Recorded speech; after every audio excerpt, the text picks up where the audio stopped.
Bismillahirrahmanirrahim. Allahumma sholli ala Muhammad wa ala ali Muhammad. La haula wa la quwata illa billahil azim. Assalamualaikum warahmatullahi wabarakatuh. Sampurasun, Rampes, Rahayu. Perkenalkan saya Raden Penanjung Wijaya Dasaputra. Biasa saudara-saudara, dulur-dulur memanggil saya Kang Widi. Profesi dan kegiatan saya pertama adalah advokat. Kedua, saya sebagai sekretaris umum Rukun Wargi Sumedang. Apa itu Rukun Wargi Sumedang? Adalah organisasi perkumpulan turunan dari Kerajaan Sumedang Larang Penerus Pajajaran yang diambil dari Eyang Datuk Kafi dan Prabu Guru Aji Putih. Tidak terlepas pula saya menjabat sebagai Direktur Panji Center yang berkegiatan sebagai pemerhati dan peneliti hukum dan hukum adat di Indonesia.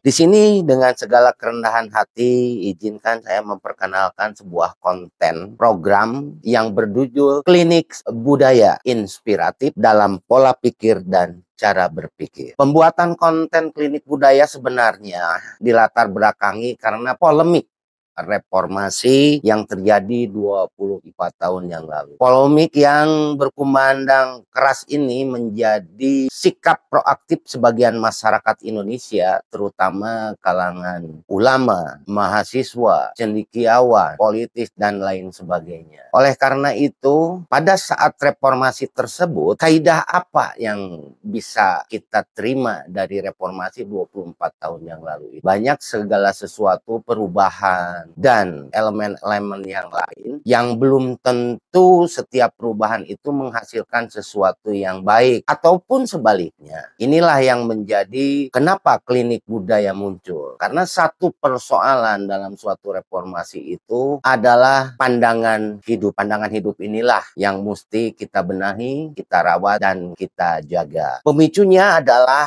tatanan dunia baru, artinya pembaharuan. Dari reformasi tersebut, jati diri bangsa tidak nampak. Malah banyak jati diri yang fungsi dan tujuannya masing-masing mempunyai wadah tanpa melihat dari sisi budaya yang telah terlampaui. Dari fenomena ini terjadi karena lemahnya kontrol sosial diri kita dan masyarakat dalam menyikapi kemerdekaan interaktif tentang pola pikir dan cara berpikir. Sebatas berorientasi dalam nilai menjalani hidup. Jadi pas pada saat reformasi itu bagaimana kita meneladani suatu kaidah-kaidah kajian hanya untuk bertahan hidup. Meskipun nilai-nilainya kita kembalikan sudut pandangnya pada masyarakat. Yang tentunya program ini mempunyai manfaat serta tujuan memperkenalkan, mengimplementasikan serta menganalisis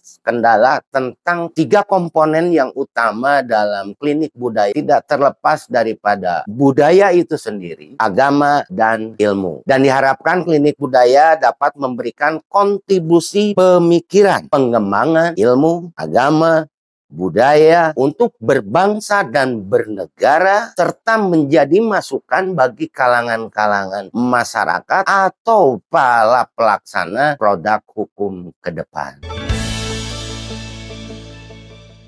Nah, Baraya, tadi saya sudah menjelaskan mengenai latar belakang klinik budaya. Sekarang saya akan menjelaskan mengenai cangkupan apa saja yang akan dibahas dalam program ini. Tentunya dalam proses pembuatan program, saya sebagai kreator dan konsepnya berpedoman pada 2 teori, yaitu teori metateori dan teori kearifan lokal. Saya sebut teori tapak soang. Mungkin saudara-saudara akan bertanya, kenapa klinik budaya ini harus mempunyai satu teori? Nah, itu pertanyaan nanti pada lanjutan akan kami bahas. Yang sekarang dibahas itu adalah penjelasan tentang klinik budaya dulu. Selain itu juga, klinik budaya berkomitmen tidak melanggar norma dari peraturan perundang-undangan yang ada, apalagi norma-norma kehidupan di masyarakat. Kalau dalam bahasa kaidah klinik budaya, sistem hukum adat ini mesti kita jalani, kembangkan, dan kodifikasi sesuai dengan perkembangan hukum di Indonesia. Kemudian sesuai dengan tujuan program, Klinik Budaya akan membahas 3 komponen utama yang menjadi bahasan, yaitu tentang agama, budaya, dan ilmu. Secara penjelasan agama, banyak para ahli mengutarakan bahwa agama dalam kepercayaan serta peribadatan kepada Tuhan serta kaidah yang berhubungan dengan adat istiadat. Namun sebenarnya definisi agama ini susah untuk didefinisikan. Klinik Budaya sendiri bahwa agama itu dalam kaidah-kaidah yang telah diteliti bahwa agama mengaku Tuhan satu. Sedangkan budaya menurut KBBI sendiri yang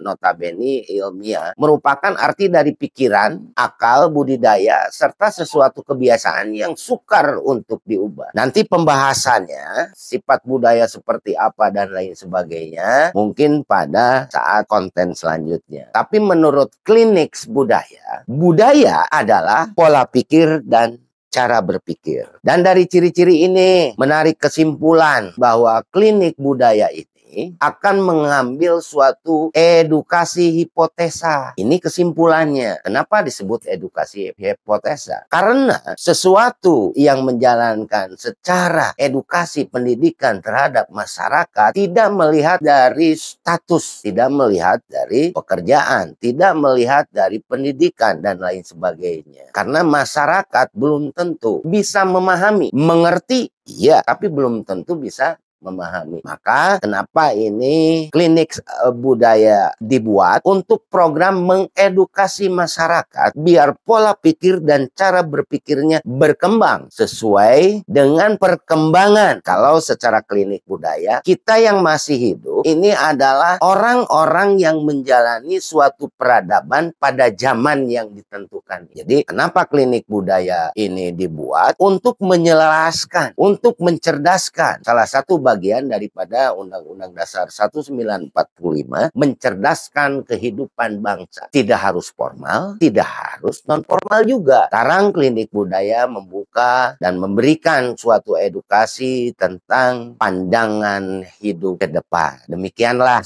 yang bisa saya sampaikan untuk perdana tentang perkenalan Klinik Budaya Inspiratif dalam pola pikir dan cara berpikir. Bil taufik wal hidayah.